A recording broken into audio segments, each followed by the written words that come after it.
Kotchandpur rail station বাংলাদেশের খুলনা বিভাগের ঝিনাইদহ জেলার একটি রেল স্টেশন। আজ আপনাদেরকে ঘুরিয়ে দেখানোর চেষ্টা করছি কোটচাঁদপুর রেল স্টেশনটি। বরাবরের মতো সম্পূর্ণ ভিডিওটি জুড়ে আপনাদের সাথে আছি আমি সাবিহা সুলতানা মুক্তা। চলুন তাহলে একসাথে ঘুরে দেখা যাক কোটচাঁদপুর রেল স্টেশন এবং জেনে নেওয়া যাক বেশ কিছু তথ্য, বেশ কিছু ইতিহাস। কলকাতা থেকে শিলিগুড়ি সরাসরি যাতায়াত ব্যবস্থা চালু করার জন্য ব্রিটিশ সরকার 1878 সালে চিলাহাটি থেকে পার্বতীপুর, পার্বতীপুর থেকে সান্তাহার, সান্তাহার থেকে দর্শনা লাইন এবং কলকাতা থেকে খুলনার সাথে যশোর হয়ে রেলপথ নির্মাণ করে।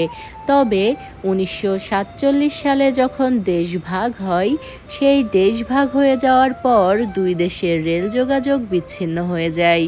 রাজশাহী রংপুরের সাথে তৎকালীন পূর্ব পাকিস্তানের খুলনার সাথে সরাসরি রেল যোগাযোগ ব্যাহত হয়। তাই 1951 সালের মধ্যে খুব দ্রুত সময়ে তৎকালীন পূর্ব পাকিস্তান সরকার দর্শনা জংশন থেকে যশোর জংশন পর্যন্ত নতুন রেলপথ স্থাপন করে এবং সে সময়ই কোটচাঁদপুর রেল স্টেশনটি তৈরি করা হয়। বর্তমানে কোটচাঁদপুর রেল স্টেশন দিয়ে রূপসা, সীমান্ত, কপোতাক্ষ, সাগরদাড়ি, সুন্দরবন, চিত্রা, বেনাপোল, মহানন্দা, রকেট, নকশিকাঁথা এবং বেশ কিছু লোকাল ট্রেন চলাচল করে। কোটচাঁদপুর রেল স্টেশনটি খুব বেশি বড় নয়।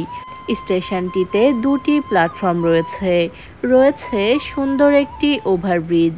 কোটচাঁদপুর রেলওয়ে স্টেশনটি বাংলাদেশ রেলওয়ে কর্তৃক পরিচালিত এবং বাংলাদেশ রেলওয়ের মালিকানাধীন একটি স্টেশন।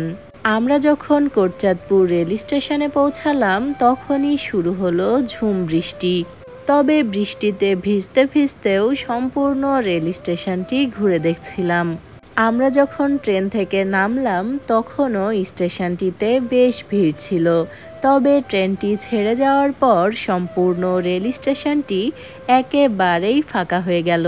ফাঁকা রেল স্টেশনটি ঘুরে দেখতে অনেক বেশি ভালো লাগছিল। স্টেশনটির দুদিকে ছোট ছোট বেশ কয়েকটি দোকানও ছিল।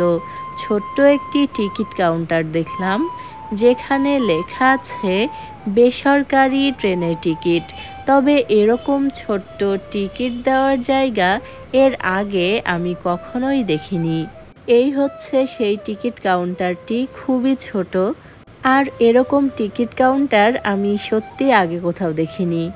যাই হোক, আজ আপনাদেরকে ঘুরিয়ে দেখানোর চেষ্টা করলাম ঝিনাইদহ জেলার কোটচাঁদপুর উপজেলার কোটচাঁদপুর রেল স্টেশনটি। আশা করি আজকের ভিডিওটি আপনাদের বেশ ভালো লেগেছে। আমাদের আজকের আয়োজন এ পর্যন্তই। আবারও ফিরে আসব নতুন কোনো ভিডিও নিয়ে। সে পর্যন্ত আমাদের সাথেই থাকবেন। এতক্ষণ যারা আমাদের ভিডিওটি দেখছিলেন সবাইকে অনেক ধন্যবাদ। ভালো থাকবেন, দোয়া রাখবেন। আল্লাহ হাফেজ।